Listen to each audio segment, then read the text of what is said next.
Hey guys, welcome back. I have the Napa hat on and you see lots of parts in front of me. This weekend I'm going to be knocking out a lot of maintenance on the Altima back there and figured I'd bring you along for, well, I wouldn't say instructional. This will probably be just a quick like over the shoulder kind of looking deal.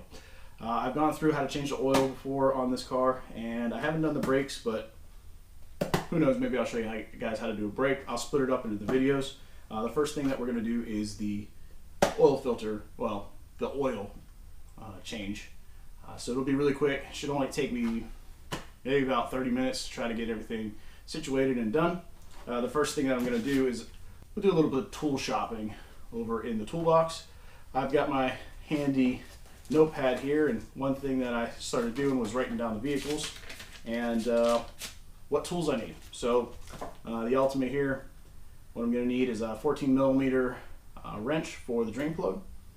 You need 6 quarts of oil, and then I need a Mobile 1 filter or Napa filter 1358, and yeah, so 5W30 is what I'm running. I think I've got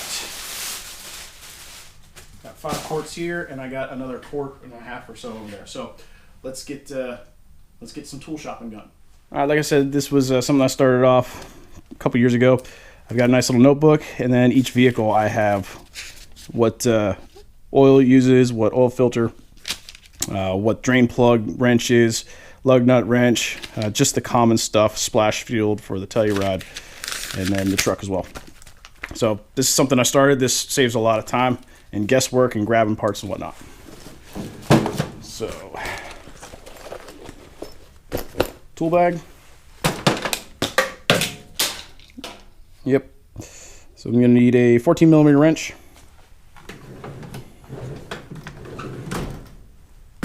And my socket wrench is missing. I know where that's at. Okay, like we were saying though, socket wrench, 14 millimeters. 14 millimeters right there. Sweet. Put that in the tool bag. Let's see, let's grab some rubber gloves. Cool. And then we need the oil drip pan and the oil. So I'll get that stuff and then we'll go over to the car. So while I was searching for tools, one thing I came across was my air filter. So I run K&N air filters in the car and the truck, and I've been doing it for years now and it hasn't failed me yet. So what we'll do is we'll clean the air filter. What I got here is just a cheap air filter for the car. And what I'll do is I'll take the K&N filter out, throw this one in as just a temp in case I have to move the car or something like that. I'm not running it too long without an air filter in it. First thing we're going to do is get this car up on the ramps so I can get underneath it.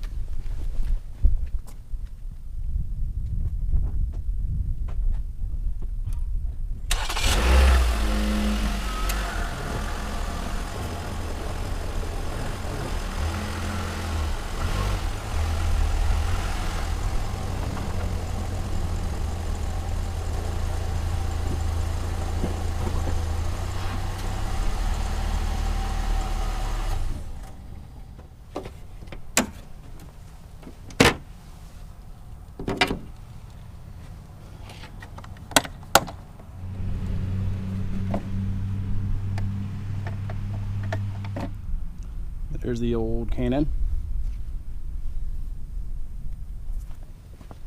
And we'll throw in the Pro Select.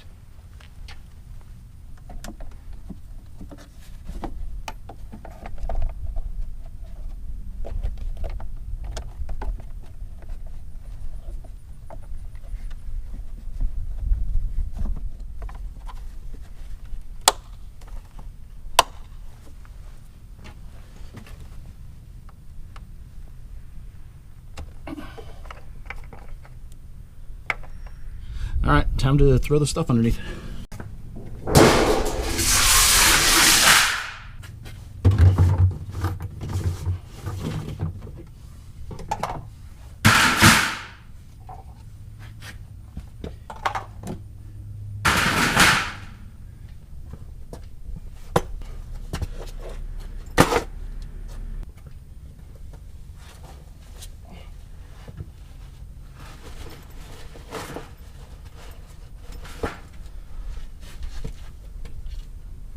You guys got a over-the-shoulder look. Got my wrench.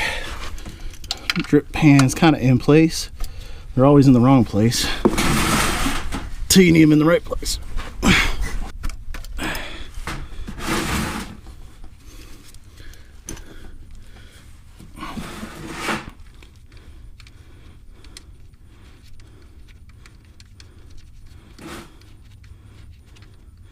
Three, 2, 1, and go.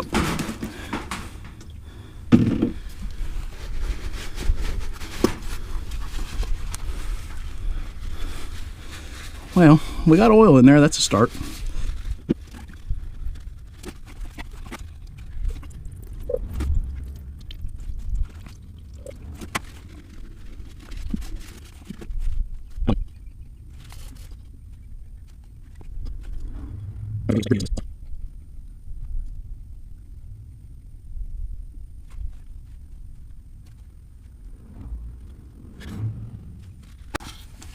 Okay, we could be here all day.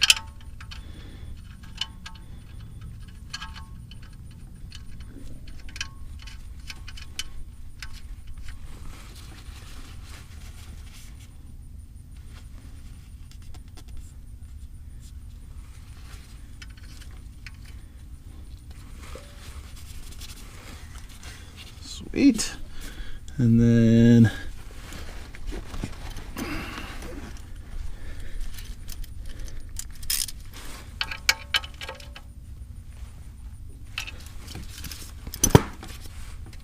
that's an important step, is putting that back on. Now I got to do the least favorite thing, is to pull the oil filter, and it is right over top of this A-frame. So that's going to be a nice messy thing. That's why I've got the bigger drip pan. So let's get this one out of the way. All right, I don't know if you can see it. Right up here, where my fingers are, this is the oil filter. And I've discussed it before. This is the worst layout I've ever seen. Sorry. This is the worst layout I've ever seen, because it's all going to drip over top of this support structure and then coming down in 4 or 5 different places.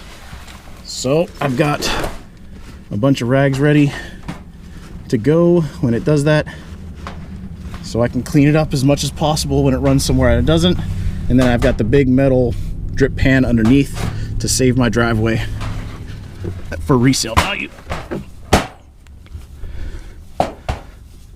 Doesn't take a whole awful lot to get this filter off.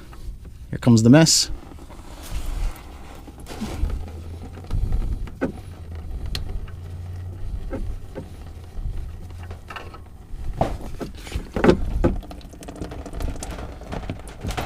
Yeah, I'd like to meet the guy who came up with that crap. That's awful.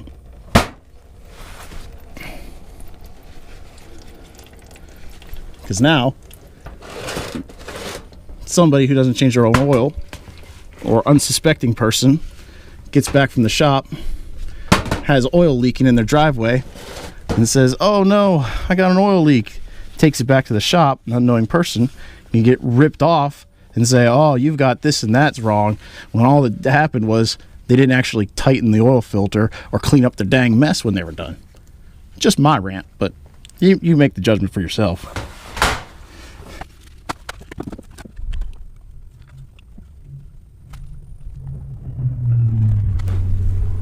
All right, new oil filter, pre-oiled O-ring. Throw this bad boy on there. Actually, let's wipe up our mounting surface first.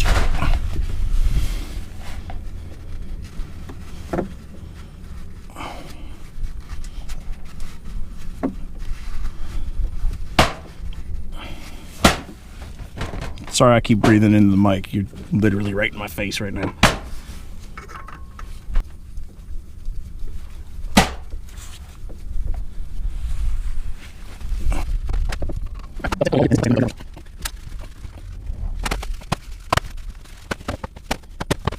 Sweet.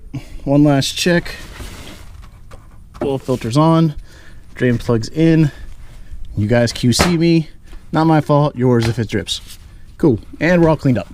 Let's go up top and throw some oil in then.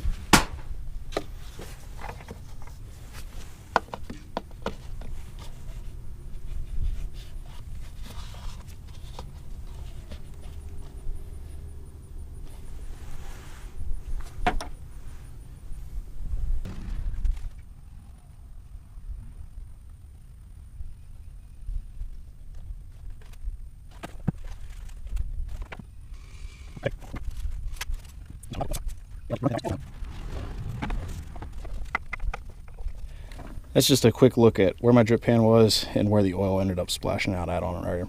So just something to be aware of whenever you guys do change that oil.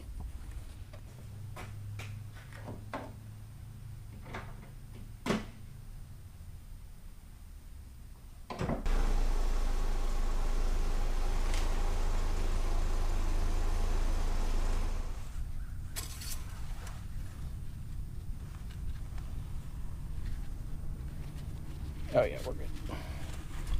We'll drive it for a couple days and then we'll check the oil, make sure it's good to go still.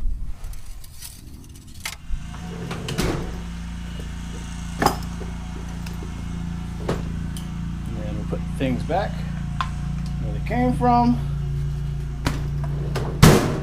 so we can find them later.